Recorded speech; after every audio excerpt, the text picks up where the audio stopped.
Bonjour à tous, dans cette vidéo on va corriger ensemble un exercice de rayonnement qui s'appelle antenne demi-onde. Donc on nous dit qu'une antenne collinaire à OZ est parcourue par un courant sinusoïdal, dont on nous donne l'expression. On regarde un point M repéré en coordonnées sphériques dans la zone de rayonnement, R très grand devant lambda, et on me donne le champ B. Et on me dit que localement ce champ a la structure d'une onde plane progressive de direction UR. Et donc on veut calculer la valeur moyenne du vecteur de pointing en M. Donc on rappelle que le vecteur de pointing il se calcule comme E vectoriel B sur mu0 avec les champs réels. Donc on va commencer par calculer le champ E complexe avec une structure d'OPPM. Donc on repart de Maxwell ampère, ρ de B égale mu0 epsilon 0 dE sur dt dans le vide. On passe en équivalent complexe, moins IK vectoriel B égale mu0 epsilon 0 I oméga E. Et donc on en déduit avec mu0 epsilon 0 qui vaut 1 sur C2 que E, les I se simplifient, est égal à moins C carré K vectoriel B, ou encore ici moins C avec oméga égale KC, j'ai oublié de diviser par oméga, moins C UR vectoriel B. Donc avec B ici qui en partie réelle, eh bien, quand je prends la partie réelle avec le i complexe devant, je dois récupérer le sinus de l'exponentielle, et ça me ferait un moins sinus d'ailleurs, donc ça me fait moins mu0 i0 divisé par 2 pi r sin θ, cosinus de pi sur 2 cos θ, sinus de oméga facteur de t moins r sur c, selon u phi, ça c'est B, et bien j'en déduis E, qui est égal à moins C UR vectoriel B. UR vectoriel U phi, ça fait moins Uθ, donc avec le moins ça fait plus, donc il va me rester mu0 I0 sur 2 pi R sin θ C, cosinus de pi sur 2 cos θ, sinus de oméga facteur de t moins r sur c selon Uθ du coup. Donc ça c'est le champ E. Et donc le pointing, alors je vais directement faire le calcul du pointing moyen. Donc le pointing c'est la moyenne de E vectoriel B sur mu0. Quand je vais prendre E vectoriel B, je vais avoir du Uθ vectoriel moins U phi. Ici ce qui va me faire du moins UR. Alors je vais vérifier, j'ai un problème de signe. E c'est moins C UR vectoriel B, alors voilà, j'ai oublié le moins je pense dans le E. UR vectoriel B ça fait UR vectoriel U phi, ça fait moins θ avec le moins, ça fait plus, mais il y a un moins qui reste, voilà. Donc j'ai un moins aussi ici. Et donc Uθ vectoriel U phi fait bien UR. Je vais me retrouver avec du sin carré oméga de t moins R sur C qui en moyenne va me donner 1,5. Et donc il me reste mu0 carré, I0 carré. Comme je divise par mu0, j'ai plus qu'un seul mu0, sur 4 pi carré R carré sin carré θ. Voilà, fois C, du coup, cos carré de pi sur 2 cos θ. Et je n'oublie pas de diviser par 2 pour la moyenne, donc il y a un 8 qui descend ici, selon UR. Donc voilà le pointing moyen. Je vais vérifier, 1,5 fois 1,5 ça fait un quart, avec la moyenne ça va faire 1/8. Donc voilà ce qu'on obtient comme pointing moyen. Dans quelle direction cette antenne rayonne-t-elle le maximum d'énergie ? Eh bien ici, on voit que c'est pas forcément évident. On a la présence d'un cos carré de cos θ ici. Donc en θ égale 0, on a ici un problème de divergence. Ça fait cos carré de pi sur 2. On se retrouve avec du cos carré sur sin carré. Donc là, ici, en θ égale 0, on a un petit souci. En pi sur 2, on a cos pi sur 2 qui fait 0. Donc ici, ça va être maximal. Moyenne de pi est maximale. En valeur absolue de θ égale pi sur 2, comme le dipôle oscillant, puisque dans ce cas-là, le cos θ dans le cos carré fait 0, ce qui fait que le cos carré fait 1 et le sin carré fait 1. Donc ici, on va se retrouver avec pi qui est maximal en θ égale pi sur 2. Et donc l'indicatrice de rayonnement, je l'ai représentée moi ici en Python. Donc j'ai représenté le dipôle oscillant du cours.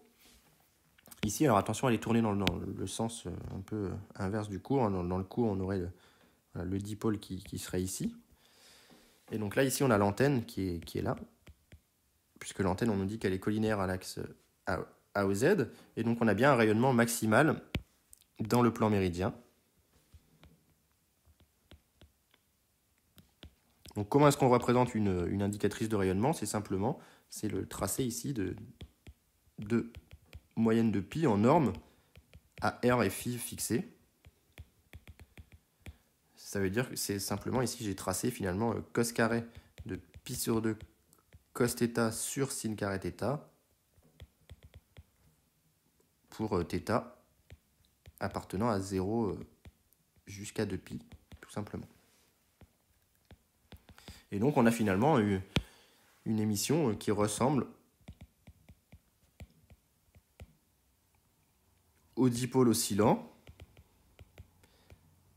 C'est pour ça qu'on peut modéliser une antenne demi-onde, tout simplement, par un dipôle oscillant, ici. Calcule la puissance moyenne rayonnée par l'antenne à travers une sphère de rayon R. Bon, maintenant, c'est le calcul classique. Donc, on va calculer la puissance moyenne à travers une sphère de rayon grand petit r. Donc, c'est tout simplement l'intégrale de moyenne de pointing scalaire ds à travers une surface de contrôle. Et donc, ça va être égal ici à l'intégrale de pointing, on a trouvé mu0 i0 carré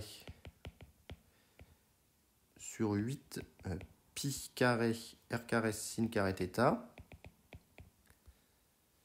Et un c et un cos carré de pi sur 2 cos θ. Voilà tout ce qu'on avait. Et donc, on multiplie par le ds qui est r carré sin θ dθ dφ. Ici. Donc les r carrés se simplifient. Par conservation de l'énergie, on a bien un résultat qui ne va pas dépendre de R. Et donc on va se retrouver avec, on sort les constantes, mu0 i0 carré c sur 8 pi carré. Et voilà, c'est tout ce que j'ai. J'ai l'intégrale de 0 à 2pi de dφ. Et je vais avoir l'intégrale de 0 à pi de cos carré de pi sur 2 cos θ divisé par sin θ sur sin carré θ, il me reste un sin θ dθ. Et donc là, je vais utiliser la donnée de l'énoncé, qui est que l'intégrale entre 0 et pi de cos carré pi sur 2 cos θ sur sin θ dθ est égale à 1,22. Et donc ça fait 2pi. Donc il me reste que la puissance moyenne est égale à mu0 i0 carré c sur 2pi avec le 8pi carré, il reste un 4pi. Et le tout que multiplie 1,22.